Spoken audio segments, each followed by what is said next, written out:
এটা কি ঘি দিয়ে করাচ্ছ? মাখাচ্ছে। ও, ঘি মাখানো হচ্ছে গোপালকে। এই যে গোপালকে মধু দিয়ে করা হচ্ছে, ওর গায়ে অনেক কিছু মাখানো হচ্ছে। মধু দেওয়া হবে। মধু দেখো,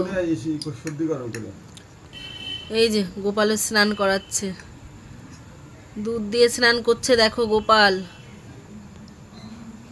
দেখো এবার রাধা রানীকে স্নান করানো হবে, যেহেতু আজকে রাধা অষ্টমী। রাধা রানীকেও ঘি আর মধু দিয়ে স্নান করাবে, তারপরে কি দুধ দিয়ে স্নান করাবে, তাই তো? চিনি।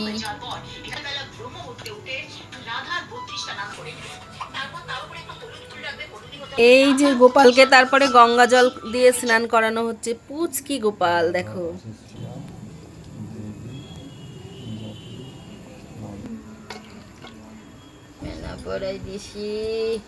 এই দেখো পুচকু গোপালকে সাজিয়ে বসিয়ে দিয়েছে। দেখো তোমরা সবাই, বাবা ওর হাতে আবার বাঁশি।